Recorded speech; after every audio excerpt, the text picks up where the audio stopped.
Cordova, Scrum Master for 24/7. So I implemented a number of things in the project, one of which were stats. So all actors have stats. They're primary stats and derived stats. The primary ones are the ones you see here, and derived are things like health and attack power and defense power, which you can't see, but they are calculated using the primary stats.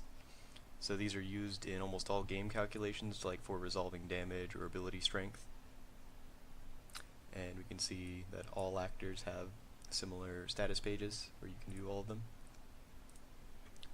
Abilities are another feature I worked on. Each class has 3 abilities shown at the bottom. They have resource cost and cooldown, so you can't constantly use them, and they have some sort of effect. So some abilities apply effects which last a number of turns and provide some sort of effect on the game board. So here I put this enemy in a net so they can't move, and then I can shoot them while they're in the net. And then I worked on the map generation. So there's 3 types of maps. There's the random walk map, which is randomly generated each time you enter a new field, and it has a sort of a natural cave-like look to it.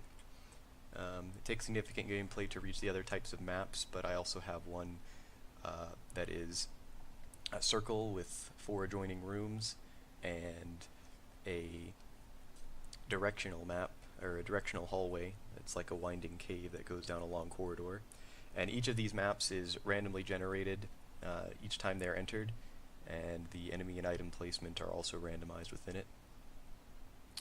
And that roughly concludes the work I've done on this project.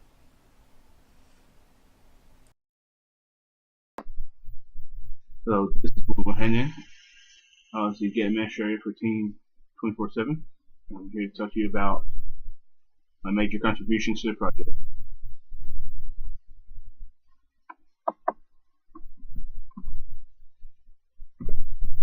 So I created save state, so we could save our progress.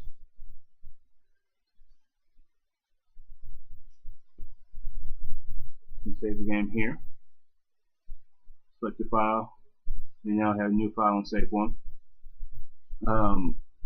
I think you can have 3 different save locations, and they'll save the current instance of the map, so you can always come back at a later time. You don't have to try to beat the game as fast as possible during that time.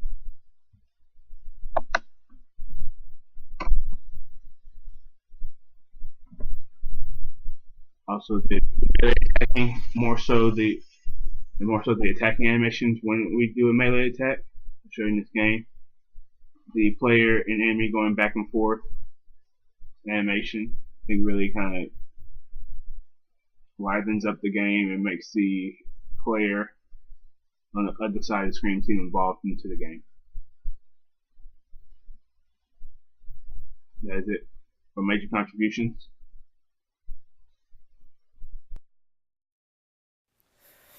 This is Josh. I'm a product owner, and here's my major contributions to the project. So my major contributions were visibility, camera, potions, mage ability, and game tiles. So in the game, our character here, our mage, can only see so many spaces, and whenever I move around, some of these spaces will become darker because they're currently not in my vision, but I can still see them dimly lit because I have seen them before. Additionally, next I have the camera. The camera follows the player around and keeps the player centered in the game. Next are the potions. So here are 2 potions. I'll pick them up and go to my inventory, and there are many different kinds of potions. These 2 are just defense and spirit potions. They just give you temporary buffs to some of your abilities and strengths and different stats. Next, what I did are the mage abilities. I'm currently the mage, so these abilities down here are what the mage can do. I can do this fire ability, which sets an enemy on fire for up to 6 turns. I can do this freeze ability that freezes all nearby enemies for 3 turns. And I can also use the strike ability that uses all my resources but deals significant amount of damage. Lastly, my last major contribution was the game tiles. So most of these game tiles here that you see are just 4 spaces, 4 tiles, so you can just walk across them. But up here are walls, up here at the top. So if I try to walk into them, I can't, and my movement is stopped because you can't walk through walls. Hi, this is Akash Patel, product owner for Team 24/7, and here are some of the things I implemented for the game Dungeon Crawler. The player movement. Player can navigate around the dungeon with arrow keys, and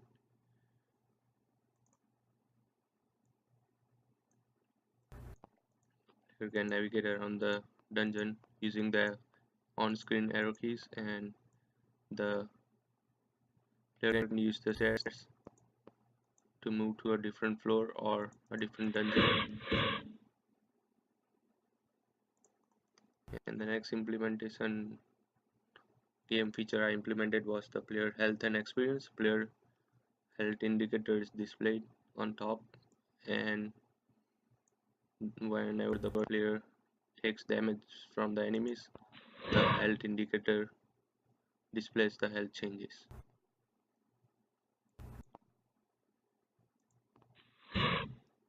And player level and experience points are displayed, and player earns experience point by performing various tasks in game, such as picking up item earns the player 1 XP, while changing the floor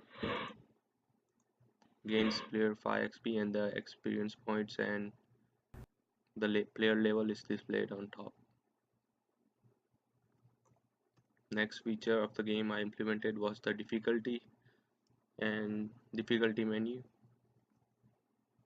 So in the main menu, the difficulty menu is displayed, and the game difficulty is adjusted according to the difficulty selected.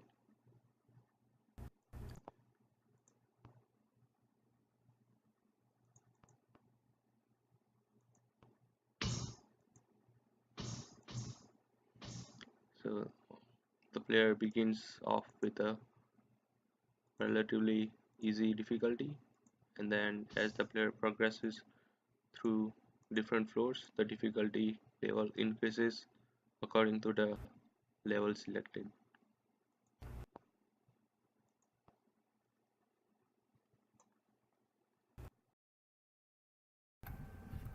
Hi everyone, this is Ahmed Housawi. I'm a team member of the 24/7 team.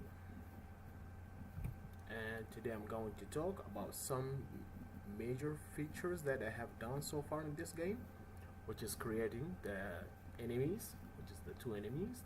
The first enemy is the male enemy. I have chosen this character so far. This is how it looks like. And also, what is special about this enemy? The movement toward the player. It will move like just one space toward to the player.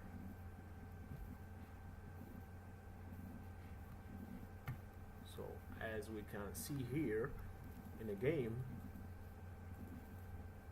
this is the male enemy right here. So now it will keep moving, which is like chasing the player for an attack. Okay, so wherever I go on the map, the melee enemy keep moving toward me until the player attack the melee enemy. The melee enemy will be gone. Alright.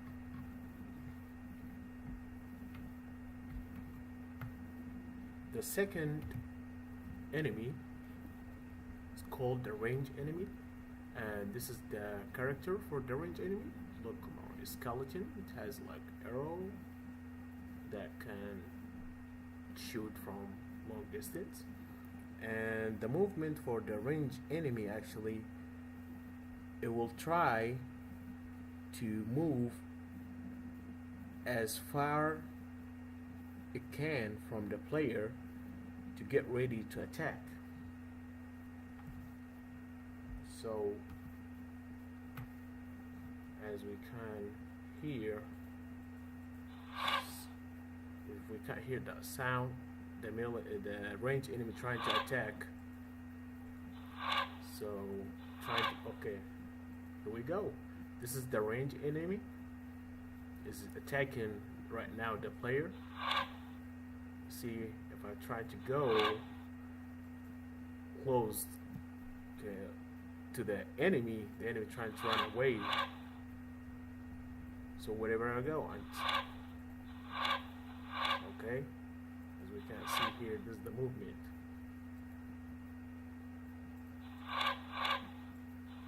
The attack happened. Alright, that's all. Thank you for watching. What's up, everyone? This is Brendan Bryan from Team 24/7, and I am a team member.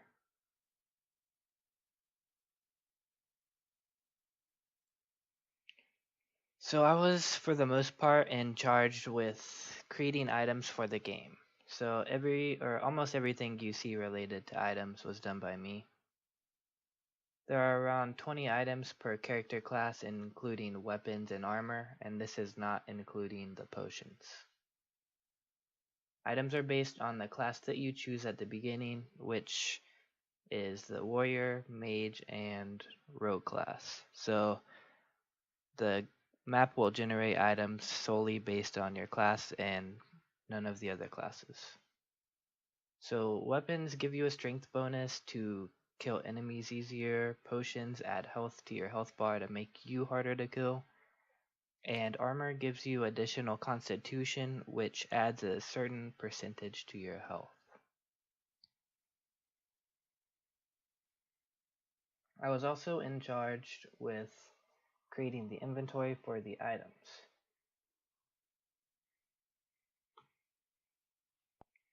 So this is what the inventory looks like.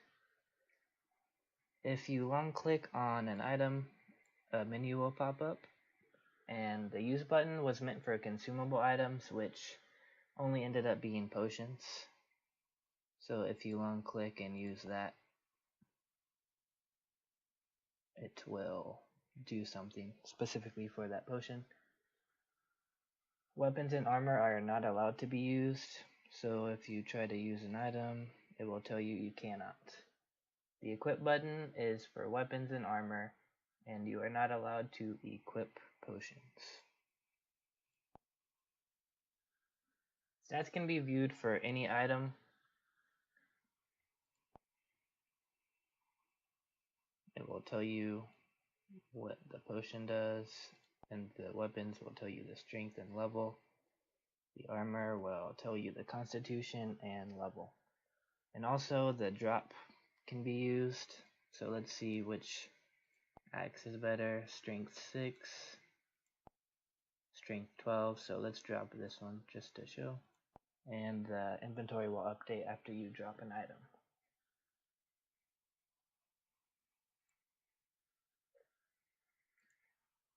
So the boss is harder to kill. It has a lot more HP, and you can tell this is a boss because he looks a lot scarier, and he's already hurt me with abilities. So he will do a lot more damage, and he spawns every 5 levels, which each time you go down the stairs it will upgrade a level. As you can see, the boss, since I didn't have a lot of health, he did a lot of damage, and he's a lot harder to kill. And that'll do it for my part. Hi, my name is Denise Williams from Team 24/7. I'd like to present my contribution to the team project. First will be the graphic images, the welcome page, and the character page. The welcome page is introductory to the menus that you have choices to choose from. The character page are basically giving you different images of each one of the characters that you can slide through by just switching them back and forth to read on the different information.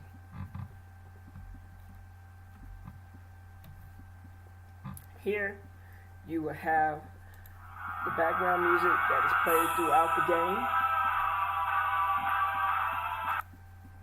Next will be the sound effects, which you have the stairs where the player will go across the stairs.